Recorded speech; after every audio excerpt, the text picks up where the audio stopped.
been a little bit since I've uploaded my last video. I tried to film multiple times. I've just hated all of the videos. So hopefully this sees the light of day. This recap is going to be mainly romance. I read a lot of romance books and then I read fiction books with romance in them. Let's start off with fiction. The first book I read was Yesteryear. A tradwife influencer gets sent back to 1855 where she actually has to live the life she cosplays online. This book splits up between timelines with the present day and then goes back to the 19th century. I gave this book 3.75 stars. This book didn't click for me until the halfway point. I think I went into this expecting the book to be a certain way and it just wasn't that, which is not like the book's fault, but I was waiting to get a certain type of story and this book was different than what I wanted. The whole book is kind of just sad in my opinion. Natalie, the main character, her life is just kind of devastating, honestly. She was raised to think her life needed to look a certain way, and she spent a lot of time in pursuit of that life, only to realize that what she wanted so badly was hollow and rotted, and that is devastating to think about. Her character isn't likable. She's not supposed to be. But the whole thing is just sad because, you know, there are people out here that actually live this life and think that they're going to get way more out of it than they really are. Overall, I liked it. The reason why it's a 3.75 stars is because the first half of it was kind of dragging for me. The next fiction book I read was Songs in Ursa Major. Jesse Reed got into a near-fatal accident before his festival slot. Jane and her bandmates are asked to fill in for him. Jane delivers the performance of a lifetime and a star is born. Jesse stays on the island to recover and he strikes up a friendship with Jane, coaching her through the production of her first record. This is Emma Brody's first book and I really wanted to read this one after I read Into the Blue. I wanted to see what her first book was like and she's 2 for 2. Right now for me. I thought this book was really good. A lot of books market themselves to fans of Daisy Jones and the Six, and I feel like this one is actually the first time I really felt a similar vibe or a similar feeling to when I read Daisy Jones and the Six for the first time. It's not a copy of Daisy Jones, but I got the Daisy Jones feeling when I read this book, so I gave it 4 stars. I really like this book. Since it gave me that Daisy Jones and the Six vibe, the next fiction book I read was Daisy Jones and the Six. I read this in 2021, so it's been a long time and it still holds up. It's still great. Still 5 stars. I'm not going to go into the plot because I feel like a lot of people know about this. If you haven't read this book yet, what are you doing? I will say I am in the middle of my rewatch of the show because I haven't since it first came out. Still good. Sometimes you need a reminder that a book to screen adaptation can in fact be good. And I'll get into that later in this video. Done with fiction, and now we're going to talk about all of the romance books I read. Since there's so many of these, I'm going to try and keep the ones that I wasn't obsessed with shorter. So let's start with Mine Till Midnight. This is a story about Amelia and Cam. Amelia and her family have gotten some money, so they've moved ranks in the aristocracy, and she has the burden of taking care of her siblings. She meets Cam, they form a friendship, and feelings grow between them. This is my first Lisa Kleypas book. She is very popular in the historical romance genre, so I wanted to read this book. I thought that this was pretty good. I gave it 3 stars. It's like a pretty standard romance read for me. This is one of my physical books, so I can finally check this off of my physical TBR. And that's kind of all I have to say about it. I don't know. I mean, I would recommend it if you're interested in historical romance, but 3-star romance books to me are kind of forgettable. They kind of just hit the beats, and I'm not mad at it. So the next romance book I want to talk about is Games, a Love Story. I read this book. I got an ARC. I got an early copy, so I've been sitting on this, but it came out yesterday. This book, it gave me a different kind of feeling. It's something different, okay? Lily is seeking to escape the unrelenting pressures of her master's thesis, recent rejection from her foster family, and unresolved grief from the death of her parents, okay? She's going through a lot right now. She ends up having an intense one-night stand with Alexander, and her restless mind finally goes calm. There's a lot going on in this story, and it's not going to read like a typical romance book. I don't know. I wouldn't go into this expecting certain beats to be hit or the story to go a certain way because I really can't compare it to anything. It's about 2 characters that are very different. They have different mindsets. They were raised differently, and they meet in the middle, and somehow they work. Alexander escaped from the Soviet Union, and he has immigrated to America, and he's someone that really believes in the American dream and lives that out. He works for a company that Lily cannot get behind morally. Lily is someone that is disillusioned by American capitalism, so they don't see eye to eye. Oh, there's so much going on in this book. I don't know if I'm selling it to you. I really enjoyed this. I gave it 4 stars, but I actually don't know how to talk about it. This is a love story that talks about class, economics, politics, and culture. I don't know. That's the best way I can explain it. I think it's very unique. I don't know if it's going to work for everyone. I actually know that it's not going to work for everyone. And Lily, specifically as a character, I feel like the average romance reader is going to struggle with a character like Lily. But if you like reading about characters that are very complex, they're not going to do everything you want them to do. If you're interested in something different, I would pick this book up. I really want to read this book again as an audiobook to experience it in that way. Maybe that will make my opinions more clear. I did enjoy this though. I hope that made sense. I feel like I've just been rambling, but I hope I edited this down and what I just said to you made sense.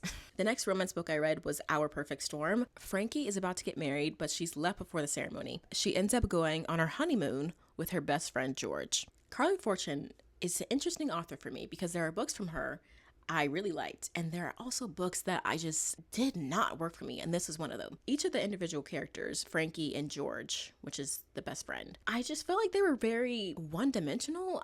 They felt like nothing people to me. They have hardships and struggles in the past, each of them, but in the present, they don't really feel like anything. So I just didn't connect with the characters in this one. And that made me not care for the plot that was going on. I feel like this book should have worked for me, like the whole best friend thing. They obviously like each other, and yet there wasn't enough tension for me to actually care about what was going on. The next book is How to End a Love Story. This book is about 2 writers that have a very complicated history, and they end up working on the same TV show together. These 2 characters are tied together by tragedy. I said I'm a little confused about the lower rating on this one. I believe it's sitting at like a 3.5 or a 3.6. I feel like it's because the setup is very sad, but I will say when I read this book, I didn't feel like what happened between these 2 characters in the past was super hard to read about in the present. I think some readers, not that you need to get past what happened, but I think people are seeing this really sad situation and not being able to really believe in the romance between these 2 characters, whereas I did. I felt like what has tied them together in the past with this tragedy has made it so these 2 characters understand one another. To me, I thought this book was interesting. I really did feel the chemistry between these 2 characters, and I would read another book by this author. The next book I read was The Rom-Commers, and it's actually kind of similar to How to End a Love Story. Emma really wants to be a screenwriter, and she gets a chance to rewrite a script for a famous screenwriter, Charlie. When she shows up in California, she finds out that Charlie doesn't want to write with anyone and that he doesn't even care about the script. I read How to End a Love Story and The Rom-Commers back to back. The average romance reader would probably like this one more. But the main character, Charlie, was very difficult. I feel like some people might not like him. He's very grumpy and arrogant, but to me, I feel like he never fully crossed the line in a way that would make me dislike his character. He did annoy me in the last 20% because there's like a 3rd act conflict in this book, but he did have his reasons, so I'm gonna let it slide. And I did like reading about Emma, and I liked seeing that she finally went after what she wanted and put herself first in the story. So 3.5 stars is what I gave this book. The next romance book I read was Sweet Heat.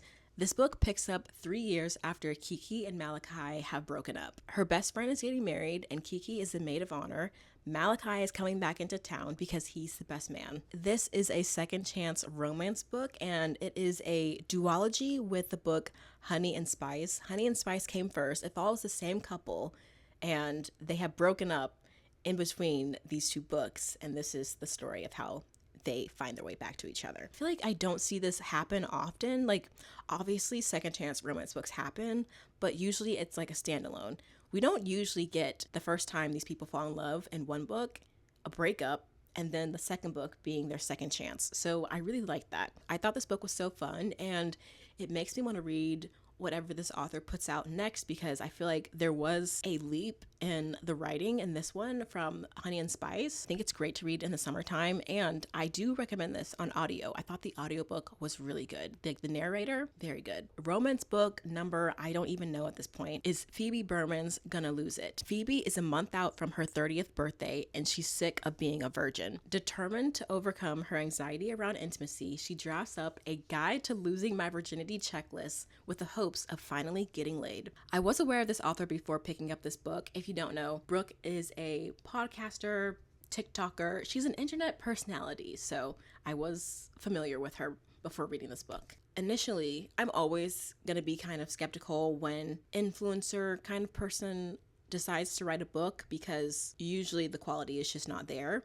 But I thought this book was fine. I gave it 3 stars. Yeah, I gave it 3 stars. I overall enjoyed it. And for a first book, I really didn't think this was bad at all. It was refreshing to read about a character that is scared of intimacy, has a lot of anxiety about relationships, and who is not as experienced as a lot of the female main characters often are in romance books. My main complaint about this book is that the romance happens in the last 20% of it. We actually don't spend a lot of time with the male main character. And I won't spoil who that love interest is, because that's one of the plot points of this book, is that she is juggling 3 guys and we don't know who she's going to end up with. But once we get to that point where she decides who she wants to be with, we're so late in the book. And I guess you could say that this book was mainly about Phoebe overcoming her fears. And there is something to that, but it's a romance book, and I kind of want to see more of the romance, you know what I mean? Either I wish we got more scenes of them in the back half, or we got a little bit more of them in the front half. I don't know. I feel like we needed more of the couple. But other than that, I thought it was fine. I also reread Every Summer After by Carly Fortune too. Sam lives in Barry's Bay, and Percy spends her summers there, and they form a friendship. They fall in love, but something happens that shatters the relationship. Now, 12 years later, Sam's mom has passed away, and Percy is invited to the funeral. Have it here. I still think it's a pretty solid summer read. I give it 3.5 to 3.75 stars. It holds up. When I was rereading this book, it reminded me how I thought it was so similar to Love in Other Words, and I still think that, but I haven't reread Love in Other Words in like 4 years, so I need to read that one next. But I remember I thought that those two were similar. I reread this book, and I was filming this whole vlog about rereading the book and watching the show, and then the show was bad. That show, I'm silent. To change so much and add so many things that were not needed, I really cannot wrap my head around it. This should have been a movie. There's like not enough in this book to stretch it out for like 8 episodes. I don't even know. I didn't finish it because I didn't care anymore. I don't know how many episodes there are. Everyone is comparing it to Off Campus. Not that these two are the same, but I think they're mainly comparing it because this is how you can change a little bit here and there, but still be faithful to the core of the book and do an adaptation as a TV show. With this one, it's bad, guys. It's bad. I don't know what they were doing in there. And it just got announced that Charlie's season will be produced. I'm not watching that. I'm not going to let you ruin Charlie for me. And I didn't even really care about the adaptation that much to begin with. Saw that it was going to be a TV show. Thought, okay, fine. Picked up this book again just to get a refresher. Watched like 2 episodes, immediately turned off. That was crazy. The next romance book I read was Trope Sick. Katie and Tyler haven't seen or spoken to each other since the death of Katie's older brother. Tyler was her brother's best friend, and Katie, naturally, was the girl next door. There was an accident that killed Katie's brother, and they stopped speaking to each other, and they haven't seen each other in a very long time. Now in the present, Tyler is an aspiring novelist, he's 9 years sober, and he's Katie's new writing partner for the summer. This is another second chance romance book.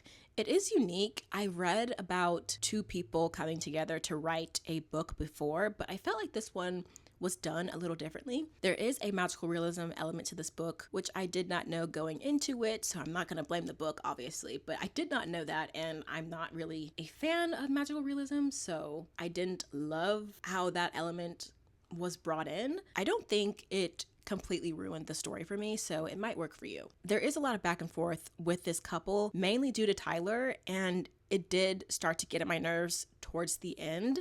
This is this author's second book, and I did like her first one better than this one. I gave this 3.25 stars. The last romance book I read, I just finished it, was An Academic Affair. Sadie and Jonah have been academic rivals since they were undergrads 13 years ago. Now there is a highly coveted teaching opportunity that has come around, and they both want the job. A marriage of convenience plot pops in because if you are married to someone that works at this establishment, you can also teach there, so they can both have a job. I'm going to keep it brief. I don't have much to say about this book. I thought it was fine. I guess I would give it 3 stars. It is probably going to fall into that realm of forgettable romance books to me, but I didn't hate it. I had a fine time reading it. Since I read so much romance, I only have one nonfiction book to talk about. I read The Memo. It's a book that talks about how to navigate a workplace as a woman of color. I thought it was a quick read. It has some important things to remember, good insights. Those are all the books I read